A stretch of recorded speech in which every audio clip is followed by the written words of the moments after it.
Monsieur le vice-président, monsieur le président de la Chambre, mesdames et messieurs les sénateurs, mesdames et messieurs les représentants du peuple américain parmi ce pays, parmi les États fédérés et communautés, j'aimerais prendre un instant pour exprimer toute la gratitude que j'ai pour vous. Ce grand honneur que vous me faites de m'adresser au Congrès aujourd'hui.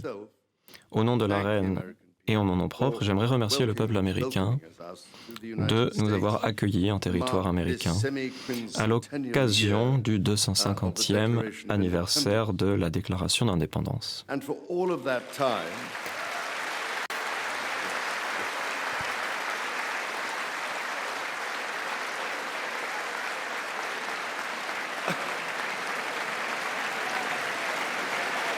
Aren't you lucky?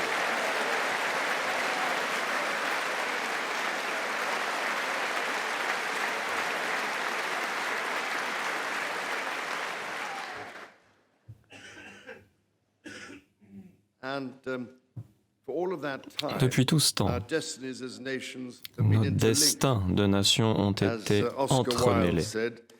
On l'a dit, que les Américains et les Britanniques ont tout en commun, sauf la langue, bien sûr. Une fameuse boutade. Nous nous retrouvons à une ère de grande incertitude, de conflits en Europe, au Moyen-Orient, qui nous met devant de nombreux défis, nous, communauté internationale. Il en va de l'avenir et il va falloir y répondre en tant que pays. Nous voyons que l'architecture américaine se reflète dans cette volonté de présenter une nation au monde. Et j'aimerais dire avec une détermination que toute tentative de déstabilisation ne saurait être un succès, comme nous l'avons vu très récemment.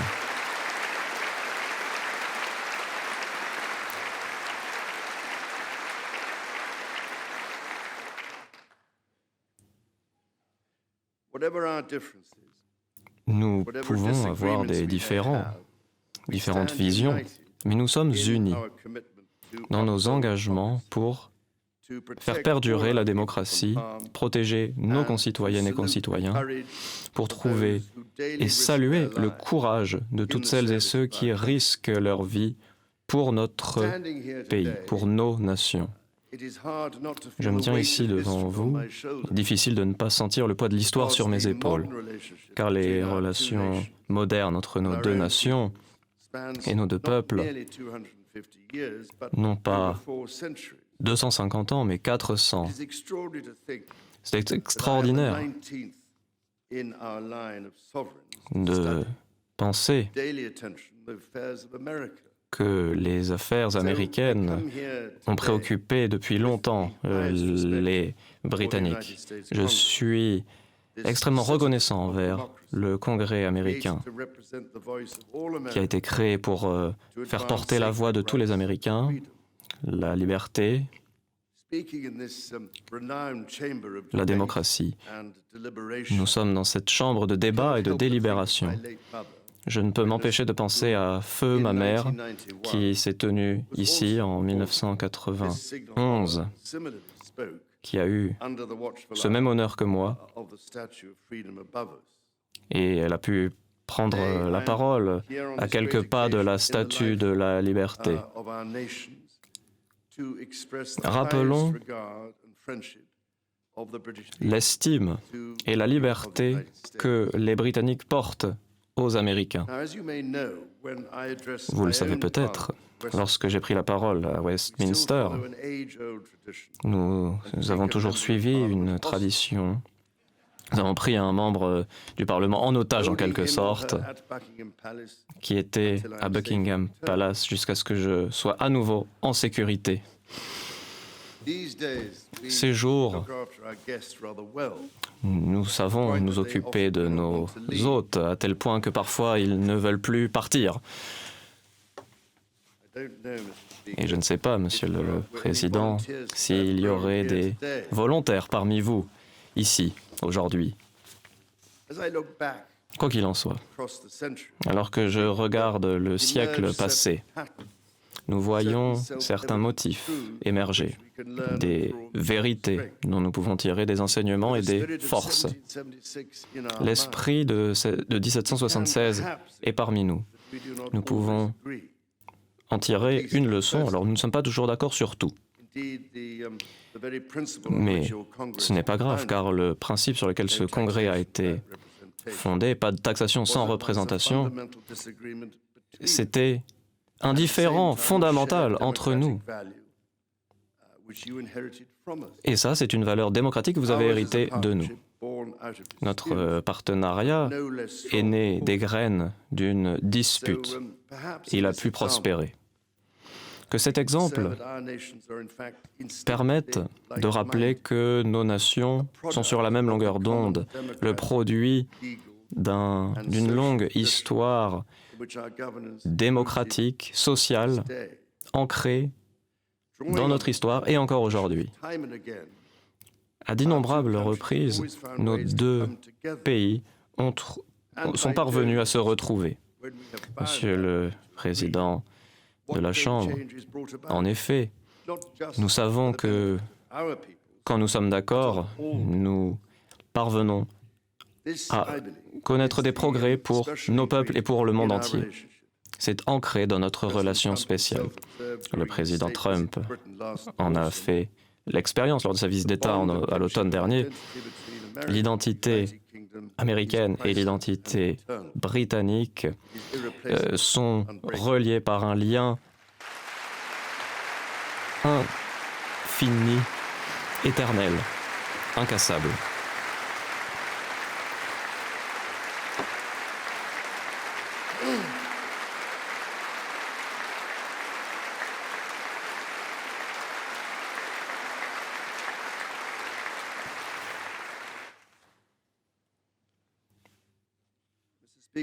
Monsieur le Président de la Chambre, ce n'est pas la première fois que je me rends à Washington, la capitale de cette grande république. C'est ma 20e visite aux États-Unis et la première en tant que roi. Cette ville représente une période de notre histoire partagée, ce que Dickens aurait appelé un conte de deux Georges.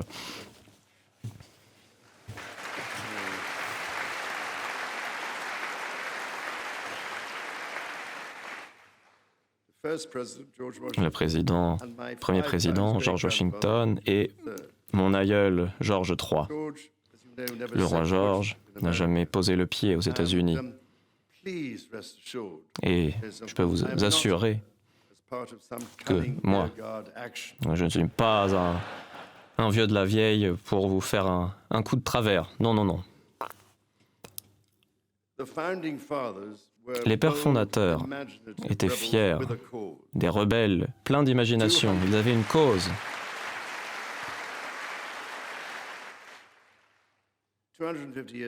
Il y a 250 ans, ou, comme nous disons souvent au Royaume-Uni l'autre jour,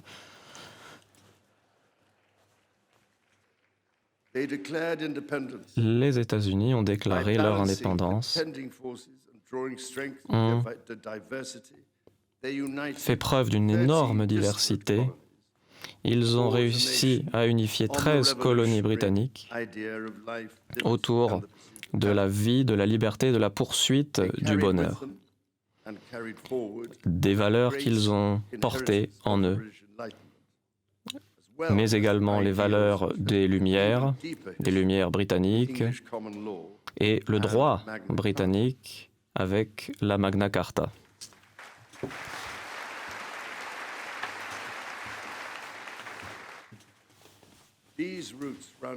Ces racines sont bien profondes et restent vitales à notre heure. La Déclaration des droits de 1779 a montré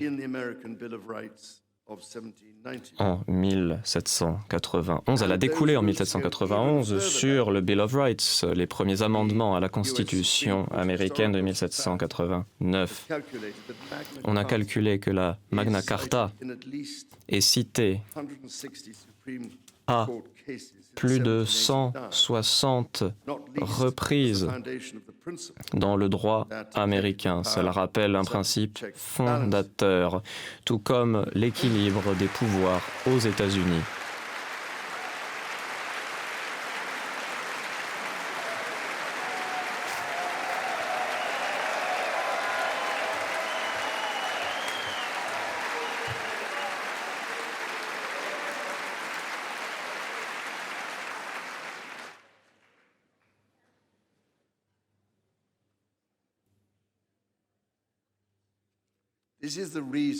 Voilà pourquoi,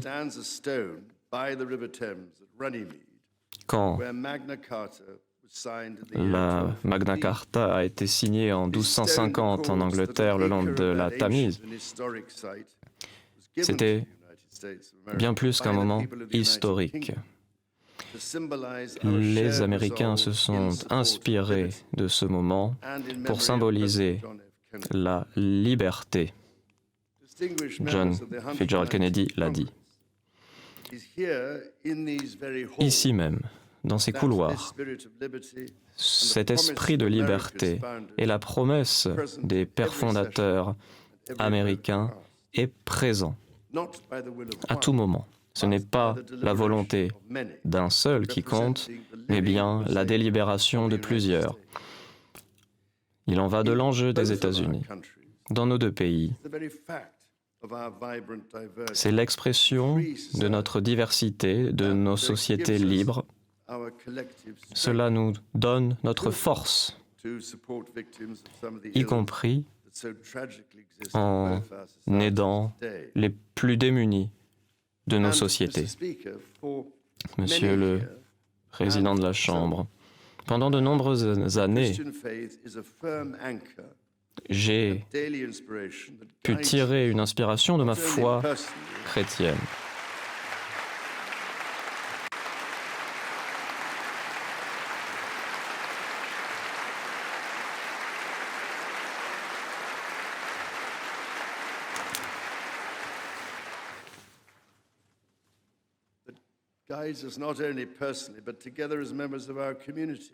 Mais j'ai été également guidé par les membres de ma communauté. Il s'agissait de nouer des relations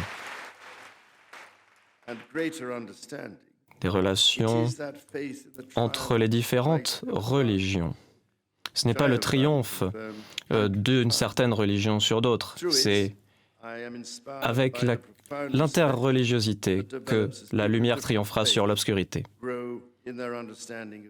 Et que croître, c'est croître en mieux comprenant les autres.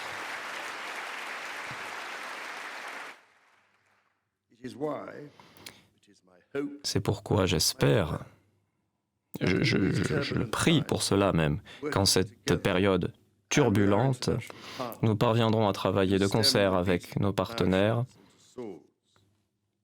pour vous faire triompher cette lumière.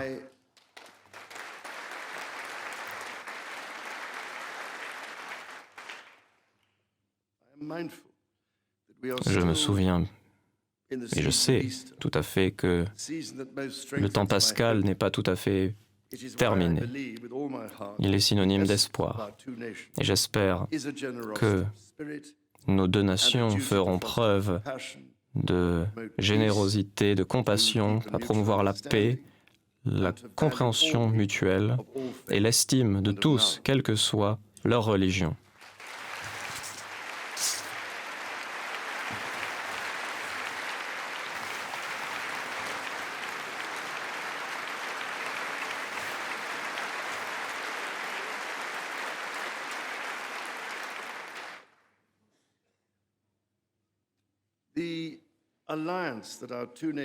L'alliance que nos deux pays ont construite depuis des siècles et à laquelle nous sommes profondément attachés, nous sommes reconnaissants envers les Américains, c'est une alliance unique.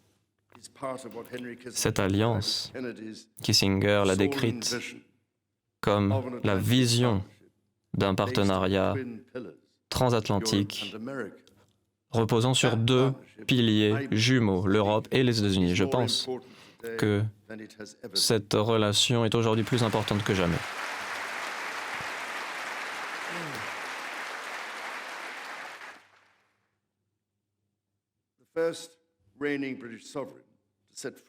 Le premier souverain britannique à poser le pied sur le territoire américain était mon grand-père, George VI, en 1939.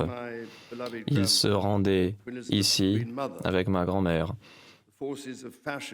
alors que les forces fascistes progressaient en Europe,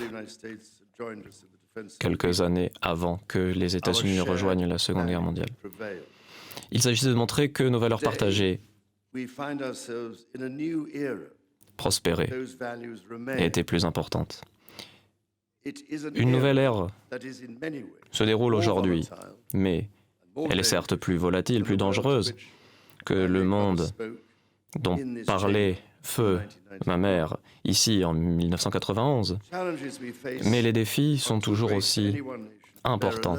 Ils ne peuvent pas être résolus par une seule nation.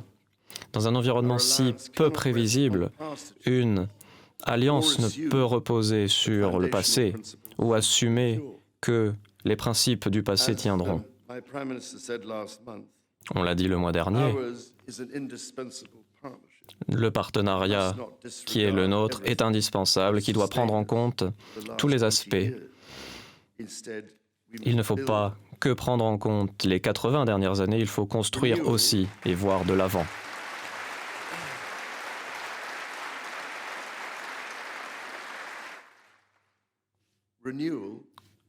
Le renouveau commence aujourd'hui avec la sécurité. Le Royaume-Uni reconnaît que la menace à laquelle nous sommes confrontés nécessite des transformations dans la défense britannique.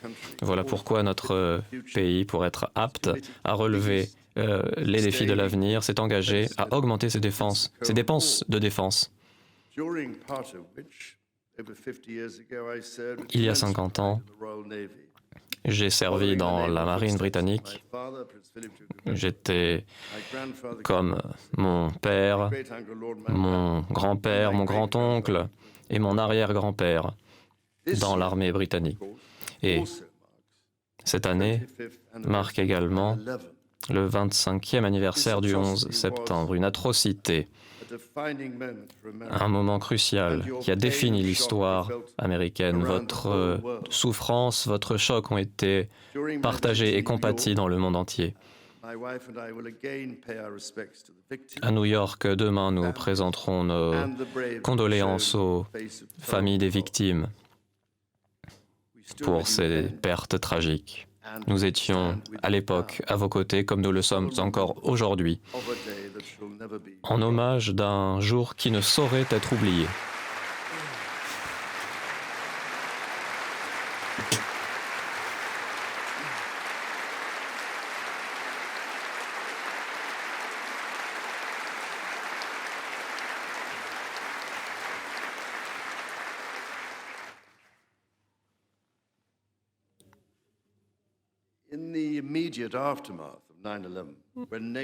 Juste après le 11 septembre, quand l'OTAN a voté l'article 5, pour la première fois, le monde était uni contre la terreur, le terrorisme.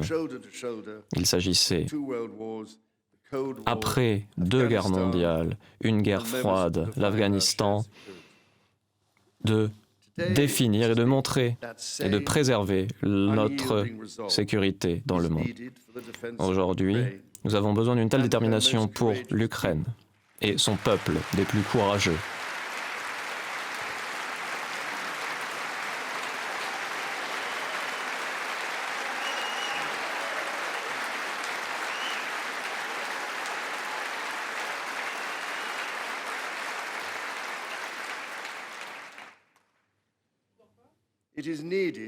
Nous en avons besoin pour une paix juste et durable.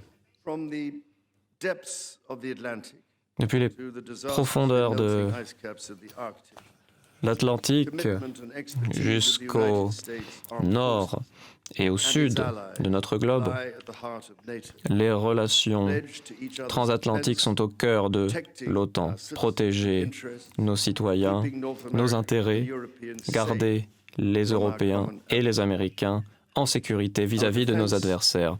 Notre défense, nos systèmes de renseignement sont très bien reliés, interdépendants. Ils s'inscrivent dans des relations non pas annuelles, mais bien en décennies. Aujourd'hui encore, il y a des Américains stationnés au Royaume-Uni et vice-versa.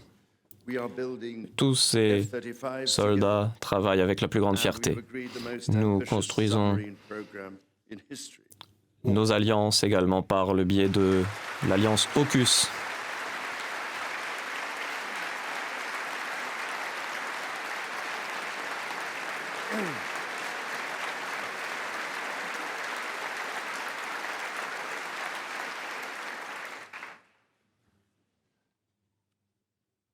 Alliance pour des sous-marins, je parle également des F-35. Mais ce partenariat avec l'Australie, ce partenariat AUKUS, rappelons que je suis très fier d'être le souverain australien. Mais ce que je veux dire, c'est que ce partenariat, il nous permet d'être plus résilients à l'avenir et il protège nos citoyens pour les générations à venir. Nos idéaux communs ne sont pas cruciaux pour la liberté et l'égalité. Ils sont également le terreau de notre prospérité partagée. L'état de droit, des règles sûres, certaines, une justice indépendante qui résout les litiges, qui reste impartiale, sont des caractéristiques qui ont posé les jalons d'une croissance économique incommensurable dans nos deux pays. Voilà pourquoi nos deux gouvernements sont sur le point de conclure des nouveaux accords technologiques et commerciaux pour écrire un nouveau chapitre de notre prospérité commune. Il s'agit de garantir que l'ingéniosité britannique et américaine puisse continuer à diriger le monde. Nos nations ont des ressources, ont dépensé d'innombrables ressources pour la technologie de demain. Le quantique, la fusion nucléaire, l'IA, qui pourrait sauver d'innombrables vies. Nous avons des échanges commerciaux de plus de 430 milliards de dollars et des partenariats à hauteur de milliers de milliards de dollars. C'est un partenariat transatlantique qui soutient nos deux économies. Voilà des fondations fortes sur lesquelles nous pourrons continuer à construire l'histoire de nos deux pays pendant des générations. Nos liens en matière d'éducation, de recherche et de culture autonomisent nos citoyens des deux côtés de l'Atlantique. La bourse Marshall, dont j'ai pu profiter, est emblématique des liens qui unissent nos deux pays. Depuis sa création, plus de 2300 bourses ont été distribuées.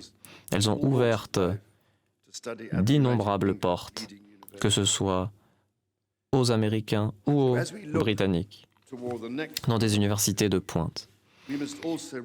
Si nous voulons penser aux 250 prochaines années, pensons à notre responsabilité commune, préserver la nature, qui est notre bien le plus important. Il est irremplaçable.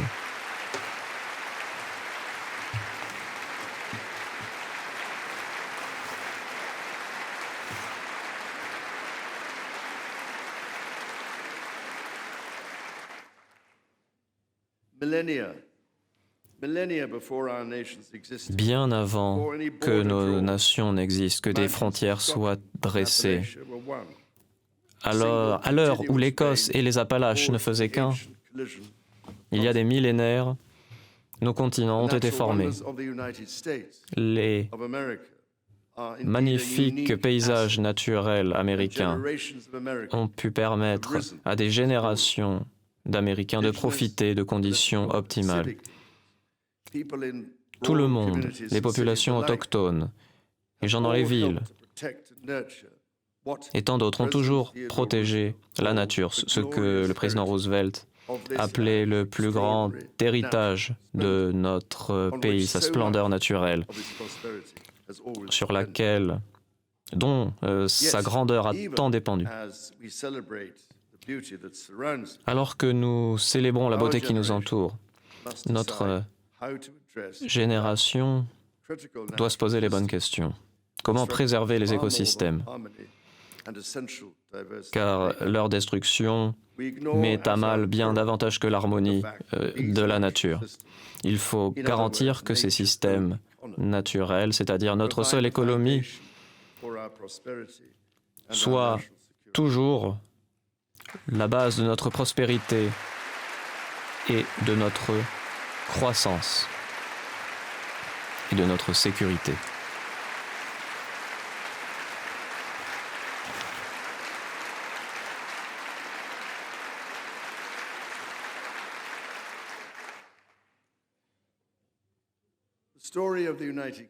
L'histoire du Royaume-Uni et des États-Unis est au plus profond une histoire de réconciliation, de renouveau et d'un partenariat remarquable.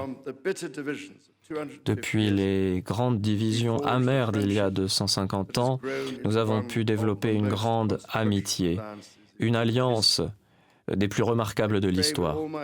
De tout cœur, je prie pour que notre alliance perdure et puisse continuer à défendre nos valeurs communes avec nos partenaires européens et du Commonwealth dans le monde entier.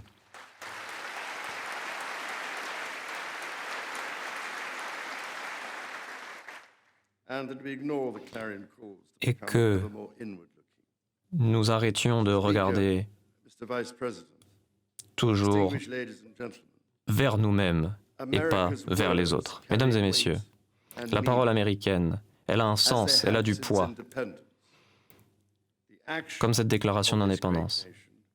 Les actions de ce grand pays sont encore plus importantes. Le président Lincoln l'a bien compris dans ses réflexions et dans sa réflexion à Gettysburg. Nous n'oublierons jamais ce que les États-Unis font. C'est ce qu'il a dit. Et donc, à l'occasion du 250e anniversaire américain, que nos deux pays se reconsacrent à l'un et à l'autre dans le service de notre peuple et de tous les peuples du monde entier. Que Dieu bénisse les États-Unis d'Amérique et que Dieu bénisse le Royaume-Uni.